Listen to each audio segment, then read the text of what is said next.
Hello everybody and welcome to section 2 of exam 3 content for MMP. As you can see, this section seems to have a lot more topics than what I'd usually discuss in a video. However, with this whole exam, a lot of the questions you're going to be asked are drug examples for specific drugs. As you can see, all but maybe 2 of the topics, that being metabolism, enzymes, and drug transporters, are all specific classes of drugs. And how this exam kind of works is with these examples, you are asked about CYP enzymes and drug transporters that interact with each drug to kind of change their responses and results to mutations. So a lot of these slides are actually going to be really short for the drug examples as far as they go. I'll give a brief description of the disease state and then how the drug works, and then how mutations may affect pharmacokinetics and pharmacodynamics. Yeah, but with that, let's jump right into it. So before we get into drugs, let's talk about metabolism in general, and how metabolism works in our body. So there's essentially 2 stages to metabolism. We have phase 1 metabolism, which is more or less very basic. It involves oxidation, reduction, and hydrolysis. Going through each of those, oxidation is giving in simple terms, a lower energy electron state to a molecule, whereas reduction is giving a higher electron energy state. Those terms, you may remember them from OChem. They're not incredibly important for this class. All that you really need to know is that those are in phase 1. Hydrolysis, on the other hand, you might be asked slightly more detail on. It's using water to add hydroxyl groups, in some cases breaking up bonds, in some cases removing other functional groups. Just know that it'll add your hydroxyls or your OH molecules, and that also occurs in phase 1. So again, these reactions, you don't really need to know a lot of the chemistry behind them, at least not for this class. Just be aware if they fall in phase 1 or phase 2. Phase 2 are what are called conjugation reactions. They occur through transferases, whereas phase 1 relied mainly on CYP enzymes. A few of these involve glucuronidation, which is essentially adding a ring sugar on there, sulfation, which is adding on a sulfur group, or methylation, which is adding on a CH3 group. Again, not incredibly important, the chemistry behind these. Just know if they occur in phase 1 or 2. And then these have glutathione transferases, sulfur transferases, and these are called N-acetyl transferases. Methyls can be added, although other groups like acetyl groups can be added, and this can essentially be a chain. So it's just basic. What an N-acetyl transferase is at its core is simply just adding on a chain of carbons. It could be 1 carbon long, it could be 20, and it kind of just depends on the enzyme. So now talking a little bit deeper about CYP enzymes. These are enzymes that occur primarily in your liver, and they're most for metabolism enzymes for xenobiotics. There are 55 total, but the most important for our purposes, not only in this class, but really most of what you'll see in pharmacy school, are these 4 right here: CYP2C9, CYP2C19, CYP2D6, and CYP3A4. You might see it as 3A5 occasionally, but they're essentially the same thing, and most things will have 3A4 written. And these 4 enzymes actually metabolize 80% of the drugs we consume. So, based on our genetic variances, I alluded to this in the last video, our CYP enzymes can become mutated in such a way in which we may usually, in most cases, metabolize something less, because most mutations reduce functionality in proteins. However, let's say we have like a copy of a CYP gene that's added, or there just happens to be some protein mutation that makes it more effective. Metabolism can actually go up in our CYP enzymes. Something a little more common is certain drugs can promote the transcription or increase the blocking of CYP enzymes, so that can induce them if they're upregulated or inhibit them if they're downregulated.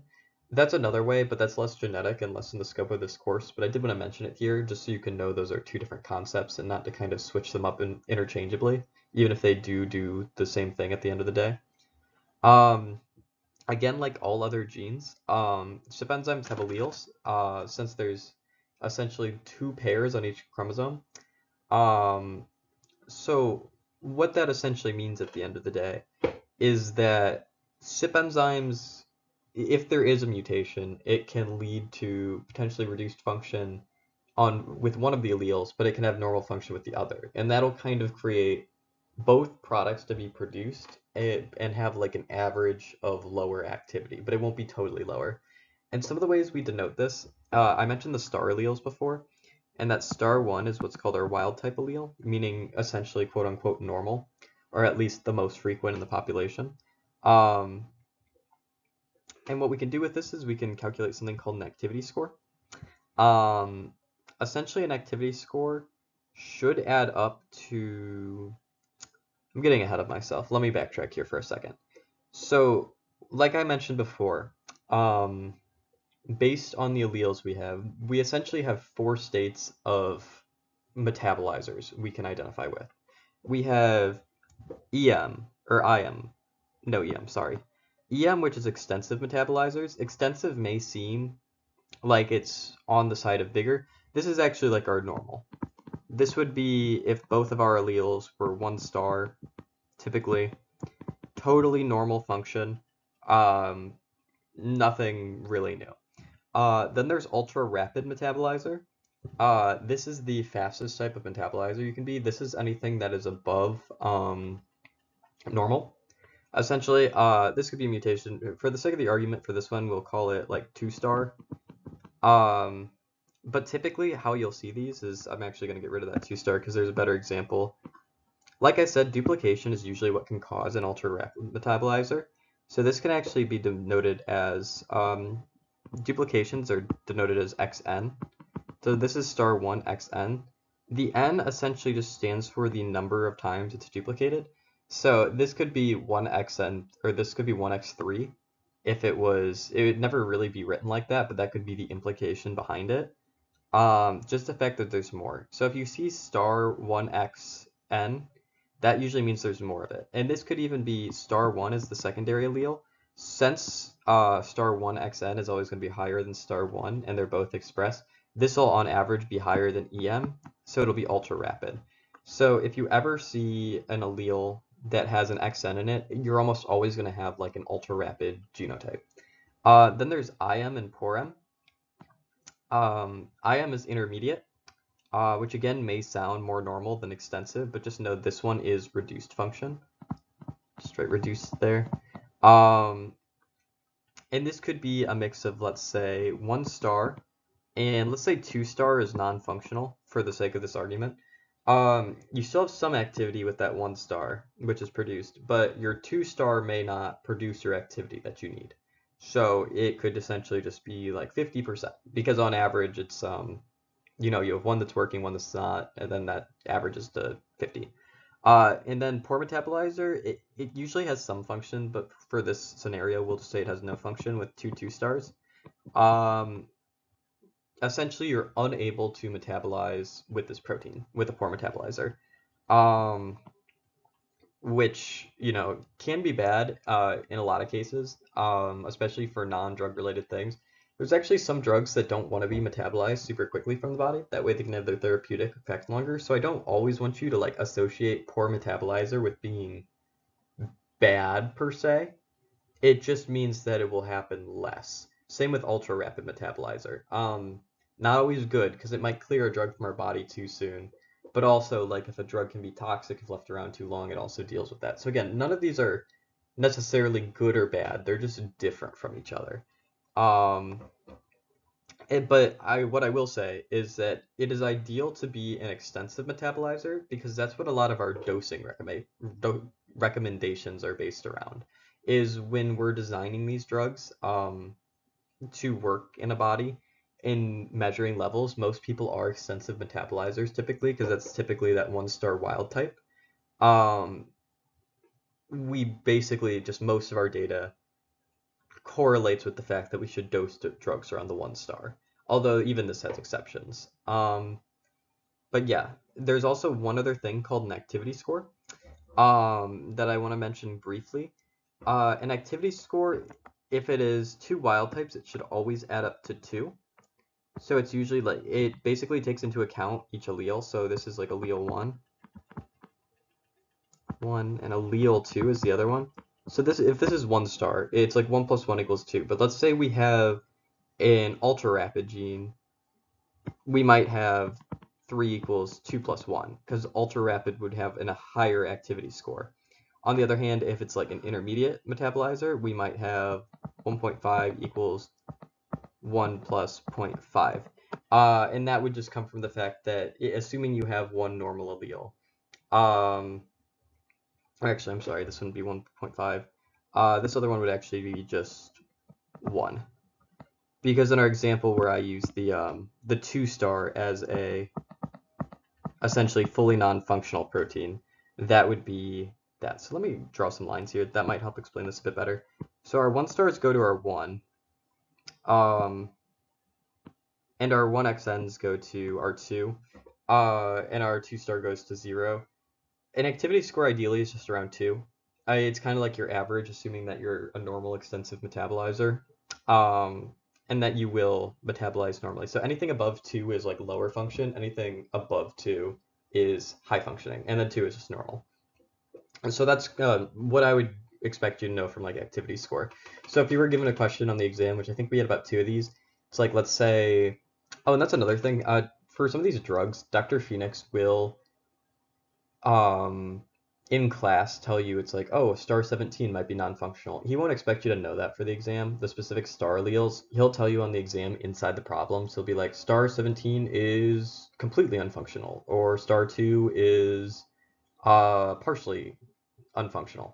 And his questions don't really try and trick you on that, as long as you know the general premise of you're trying to get to 2 for a normal activity score. Okay, so now let's get into our drug example. Arachidonic acid is a substance in the body which can be metabolized into what are called prostaglandins and some leukotrienes, and these are all inflammatory mediators. So these can cause pain, swelling, redness, generally not great things. Our body obviously needs to know when it's in pain, it's important, but in something like, let's say, a headache, can be really annoying. So we've developed drugs called NSAIDs. I'm sure you've seen these probably before in OTC, if nowhere else, non-steroidal anti-inflammatory drugs. And what these drugs do is they inhibit cyclooxygenase enzymes. And in the case of Celecoxib, it inhibits COX-2. Now, while blocking these enzymes can be great for something like pain or a headache when we just don't want it, they also play like other roles in our bodies. For example, COX-2 regulates the lining of our GI tract, especially in the stomach. So when this enzyme is inhibited for too long, you can get something like ulcers and GI bleeds, which you've probably seen in some warnings or maybe even black box warnings in the case of some drugs. So in the case of Celecoxib, it's primarily metabolized by CYP2C9. If there's a problem with the CYP2C9 enzyme, and it gets knocked out, we essentially can't metabolize Celecoxib as much. So it is unable to be metabolized, and it'll go outside of liver cells and go back into the body, and we have a greater risk of things like these GI bleeds due to the concentration being too much in the body and it not being able to be cleared fast enough. Because again, these drugs are dosed at a certain level to be therapeutically relevant without having adverse effects. But if we're unable to clear it, because that's part of our assumption, part of our calculations, that can lead to things. So basically, we want an appropriate amount of CYP2C9 when Celecoxib is in the body, because too much induction by CYP2C9 would actually degrade it too quickly and expel it from our body too quick. So we wouldn't have that therapeutic effect of reducing that pain. Some really quick drug classes besides Celecoxib. CYP2C19, it's primarily used to metabolize like PPIs, like proton pump inhibitors and benzodiazepines, like antipsychotic drugs. Fact about CYP2D6 too, this will 100% be a question for you. I would be shocked if it's not. CYP2D6 is the only non-inducible CYP enzyme. So in our body, we can kind of upregulate the effects of all our other CYP enzymes except CYP2D6.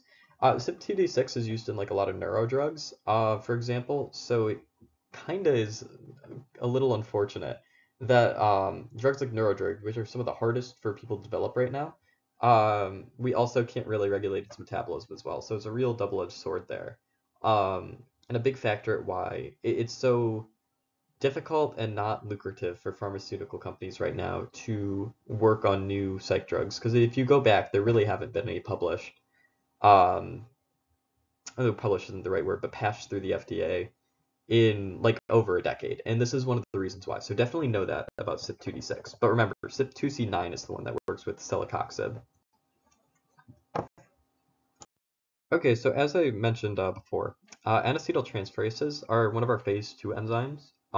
They'll add carbon chains on to drug molecules or any kind of foreign substance to like get them out of the body. Mentioned before that the TPMT, they're the ones that'll add just methyl groups. They won't add like a long chain like an N-acetyltransferase will. And UGTs are glutathione transferases. Something special about NAT2 uh, is the star 4 is actually the wild type instead of star 1.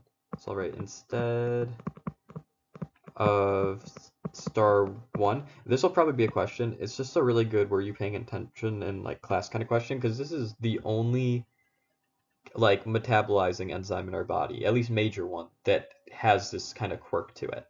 Star 1 is still pretty common. It's not really broken. It's just more of the population of the world expresses the star 4.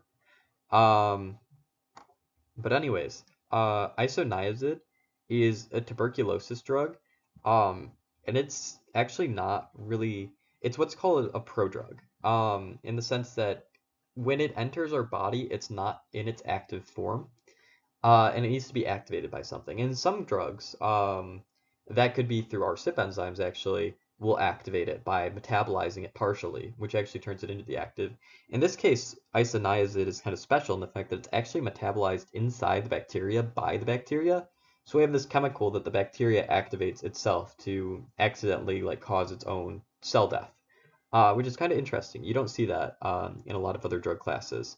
Um, so, like I mentioned before, um, an N-acetyltransferase will add carbon chains. In this case, it can do this to isoniazid to excrete it. Again, we don't want a ton of it in our body. We just want enough of it to get into the bacteria, and then it can leave, do its thing. However, if we have a defective N-acetyltransferase, there's actually more than one metabolism pathway that can occur through isoniazid, and this is common for most drugs as well. Um, it's just in most cases the changes are very minor, so it doesn't really matter how they get excreted. But if we have this enzyme here, amidase, acts on isoniazid, it actually releases this chemical here, hydrazine, which is a toxic metabolite, which can poison the body. It can be detoxified by glutathione, which you may remember is also the same pathway that can detoxify like peroxide and alcohol. That's all the way back from exam 1 in MMP.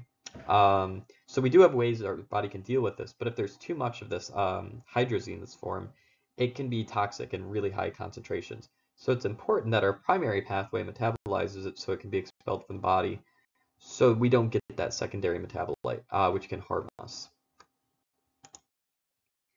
Really quickly, this wasn't too stressed in the exam, but I did want to like mention it here. Just generally because these don't make for very good test questions in the sense that wording is very particular, and these problems can be interpreted in like multiple ways. So like Dr. Phoenix really won't ask you if this transport is broken, will the blood concentration or the plasma concentration change like this? Like he specifically avoids that. But this is kind of important to know just for like a basic anatomy physiology kind of standpoint, kind of where transporters are in the body, how they work. Um, First, let's start with some definitions. Influx is bringing molecules into the cells. Efflux is like ejecting or expelling molecules from a tissue. Um, we have something called the apical membrane. This is the quote unquote outer surface of our body. So you can think of it like our skin, but you can also think of it like the lining of our intestines. Anything that's kind of like exposed to air, even if it's internally in our body, that's the apical.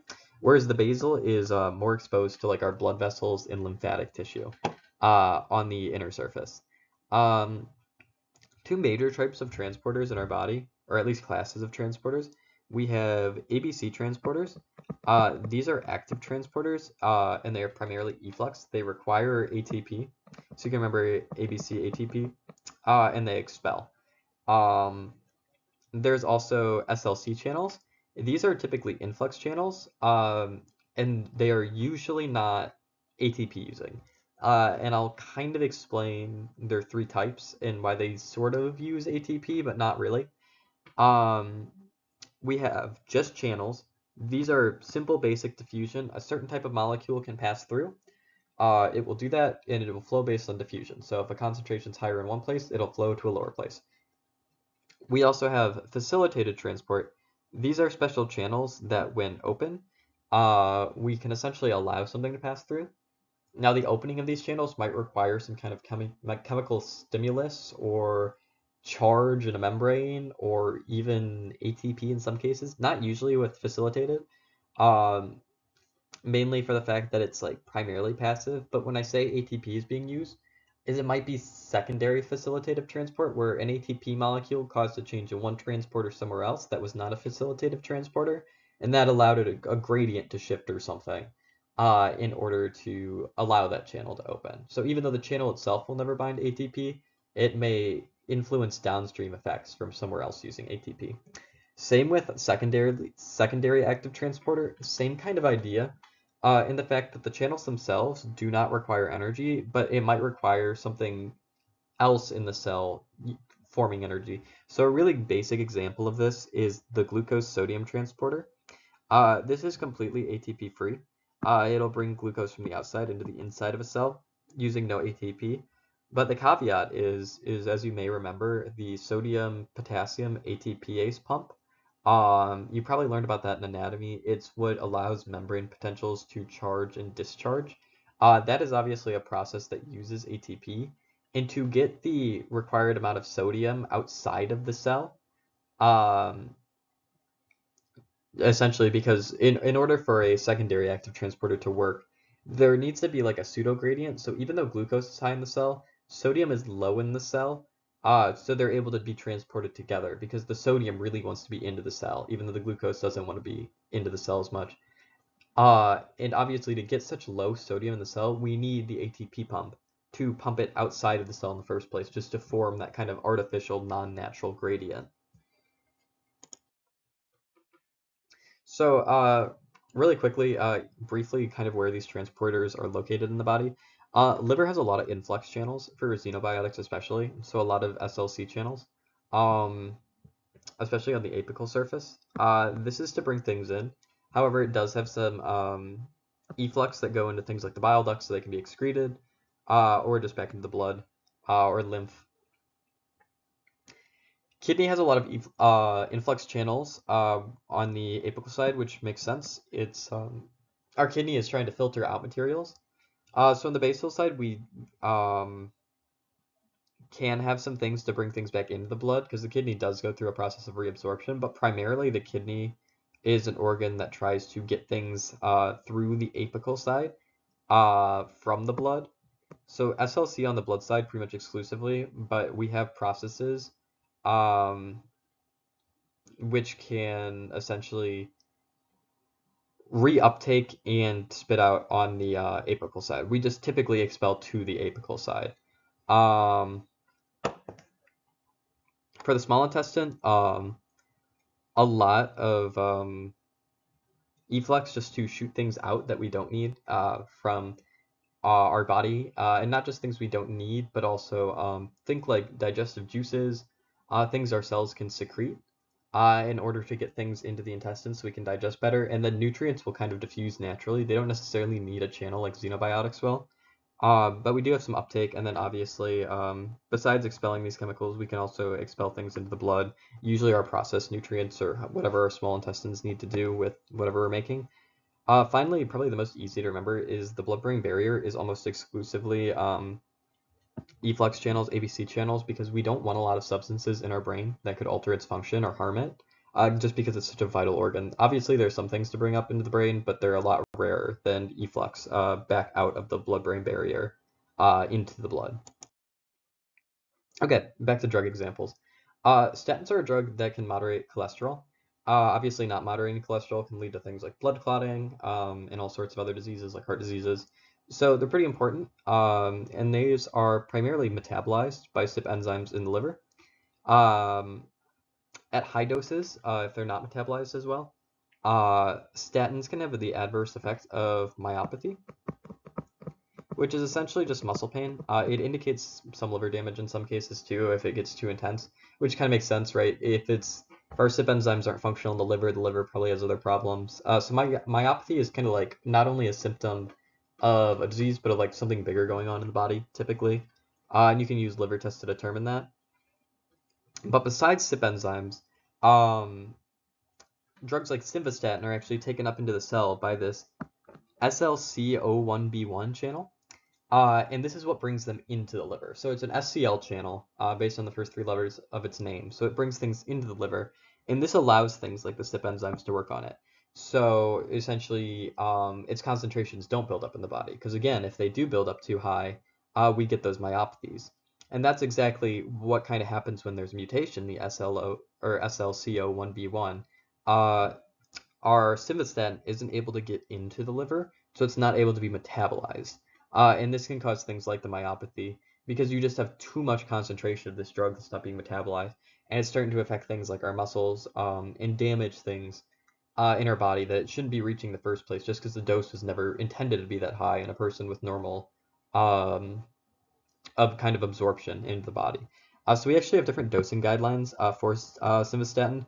Don't really worry about these. Just the general idea is if there's a mutation with our SLCO1B1 that makes it defective, we would dose lower. And if we actually have some kind of upregulation, then we dose a little bit higher, which is a lot more rare. But just be aware of that. There's a lot of these types of charts for a lot of drugs, but just that general idea is we're really trying to stay in what's called a therapeutic range because we don't want adverse effects beyond that range. A few more statins. So rosuvastatin is actually, while most statins are water soluble, rosuvastatin is fat soluble. So most statins are primarily metabolized by CYP3A4. Rosuvastatin is actually primarily metabolized by CYP2C9. So it is metabolized more hepatically. That's something you'll see a lot actually for water and oil soluble drugs. Water soluble drugs are typically excreted renally through urine, where fat soluble drugs are excreted more hepatically through feces. Not like the biggest point in the world, but just know that the reason that this is kind of special with rosuvastatin is because it is fat soluble. So again, if it can't reach these essentially, this isn't, again, a problem really with CYP. It just is metabolized by CYP2C9. But in order to get out of these liver cells, in which it was brought up to the first place, it's expelled by these ABCG2 proteins. Remember, ABC is efflux using ATP. If it can't get expelled from these liver cells, it can build up and it can cause things like myopathy. So not only is being out of a certain system of the body, so being out of the liver where it can't be metabolized, being in the liver too long and having too much there that the liver can't metabolize it all in time can also cause myopathy and damage when it builds up. Fluvastatin is another statin. This one is metabolized by CYP2C9 as well. This is your other major fat-soluble statin, whereas simvastatin, atorvastatin, a few more. Fluvastatin and rosuvastatin are pretty much your only two fat-soluble ones, whereas everything else is almost always water-soluble. If it's actually a kind of rule of thumb, if it ends in uvastatin, you can assume it's fat soluble, whereas like simvastatin, if it just ends in like statin, it's usually water soluble. Same kind of thing with simvastatin. If CYP2C9 is inhibited, it builds up too much and it can cause that myopathy. So a little bit simpler of a mechanism there than rosuvastatin and simvastatin, which also involved transporters as well. Fluvastatin is simply a CYP enzyme related reaction. Okay, so let's step away from CYP enzymes for a second and talk about HIV. So HIV is a virus, so in order to replicate and survive, it needs to insert its genetic material into a cell. The way it finds a cell is proteins on the virus's surface will merge with certain receptors on certain cells in order to kind of meld the virus's cell wall, or not cell wall, like membrane with our plasma membrane to get its contents and proteins into our cells. Now there's two major forms of the way HIV can attack our cells. It can bind with a CCR5 receptor or a CXCR4 receptor. CCR5 forms what's called M-tropic HIV, and CXCR4 forms T-tropic HIV. What those mean isn't really important. Just know that both of them are essentially ways HIV can enter our cells.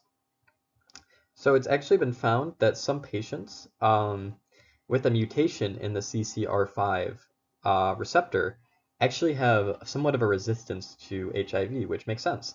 If the HIV cell can't, or HIV virus can't get into our cells, then essentially it can't harm a cell and produce more of itself. So a drug was developed called Maraviroc, and essentially what this is it's a CCR5 antagonist, um, which will essentially damage the CCR5 proteins on our cell surfaces. So intentionally damaging kind of a function of our cells, granted a function that was used against our cells by HIV. And this is actually shown to improve survival and levels of T cells, which is essentially the end goal of HIV, to take out all our T cells when Maraviroc is dosed. So with people with M-tropic HIV, this is a really useful drug in the sense that it can prevent HIV from growing and spreading and taking out the immune system. But again, since it only affects CCR5, it's not useful in T-tropic HIV, only in M-tropic HIV. So now let's talk about cystic fibrosis. Cystic fibrosis is essentially a disease marked by a lack of function or even presence of an ABC channel, so again, an efflux channel, um, on a cell surface. And this ABC channel specifically actually expels chloride ions. So you can see this is what a normal wild-type cell does. This CFTR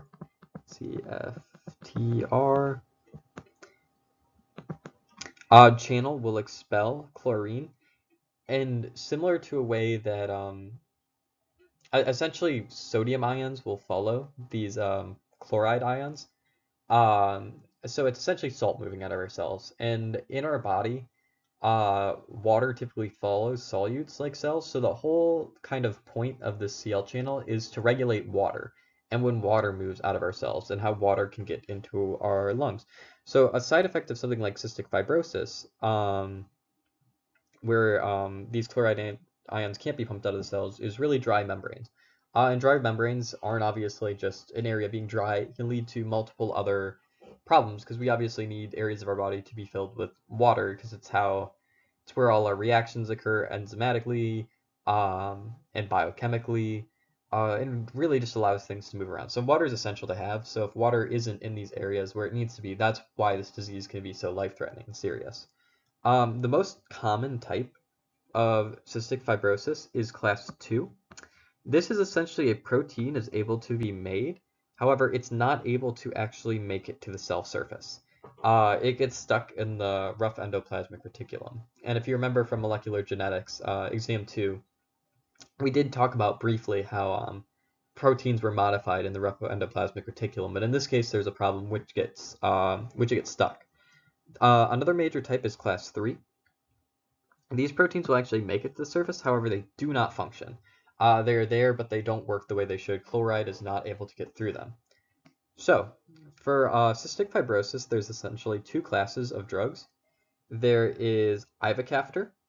This is a potentiator drug, and essentially what this will do is this will work on the surface for class 3 cystic fibrosis, and essentially attach and change the shape of these proteins so chloride is able to move out again. However, this does not work on class 2 cystic fibrosis because the proteins are never able to get to the surface in the first place. Luckily, in recent years, though, we actually have what are called corrector drugs. Common types of them are lumacaftor or tezacaftor. These both work, and these will both work inside the cell to bring these to the surface, which is really good. And something else, I don't know if Dr. Phoenix will ask this or not. I'm not sure if he did for us, but this is useful for therapeutics. You'll get this in Therapeutics 1. The primary mutation that causes class 2 cystic fibrosis is this F508 delta. Again, if this is on an MMP exam, Dr. Phoenix will probably tell you what it does. This is the only mutation, though, I'm going to say to recognize by name, because this is such a defining and common mutation, probably more than anything else that you're going to get in MMP, that if you're going to memorize any type of like mutation, it should definitely be this one. Because I'm like on the fence if we get a question about this or not. I think maybe we got one on a quiz, but maybe not the exam. If you remember back though, well, it's great that we have these drugs that work for either class 2 or class 3. We can have two alleles in our body. So let's say, for the sake of this, we have a star 2 allele, which just happens to be class 2, and a star 3. We could use ivacaftor to fix the star 3, which would be fine, but we'd still have our class 2, and vice versa. We could use our lumacaftor or tezacaftor to fix our class 2, but then we wouldn't have our proteins functioning at the surface. So what we can actually do is we have a newer drug, and it's called Trikafta, and it's a combination of potentiators and correctors. So this is for patients that are heterozygous with class 2 and class 3, and it's got 3 medications in it. It has alexicaftor, which is another corrector. It's specifically made for this one, as well as tezacaftor. So it actually has 2 types of class 2 medications. And then it has ivacaftor as well. Ivacaftor you're pretty much going to see in a lot of your cystic fibrosis medications, especially in therapeutics. Just because most people do have class 3 if they have class 2. They're kind of linked in that way. Not always, but ivacaftor is very common, and it's one you should get used to. You probably won't be asked too in-depth the specifics on these drugs. Just know essentially what a potentiator is, how it works for class 3, and what a corrector is, how it works for class 2.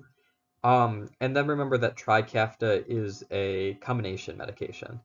That's probably what I'd take away from this, and just the fact that we're trying to fix these chloride channels at the surface so we can like better modulate water in the body. So now let's talk about HIV one last time this lecture. I'm sorry I didn't decide the order of how this material is taught.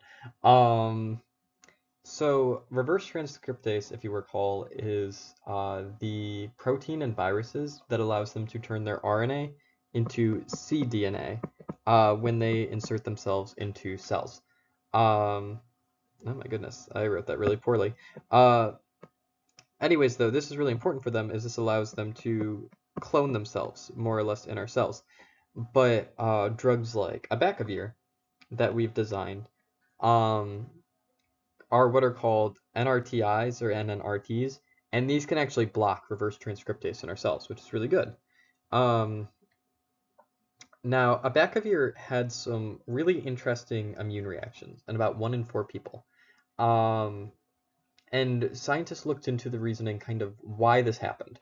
And the reason's actually pretty simple. So in our body, immune cells will recognize molecules presented by the surface of our cells. And that kind of like tags them for an immune response to happen, or for like an immune cell to launch an attack on a certain area. And we actually found that a mutation in one type of these presentation receptors, HLA-B, specifically a star 5701 variant, that's not super important, just know that it is a mutation in HLA-B, will actually bind abacavir, this drug that we've created, this completely synthetic molecule. And when this happens is our immune cells will actually see abacavir, think that this is some type of foreign invader, and actually attack cells that present it in the area that prevents it.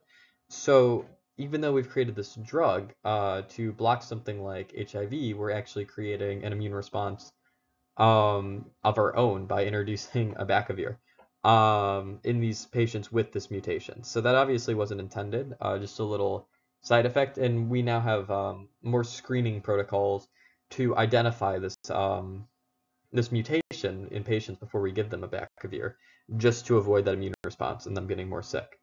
But with that, good luck on your quiz or exam, and I'll see you next time.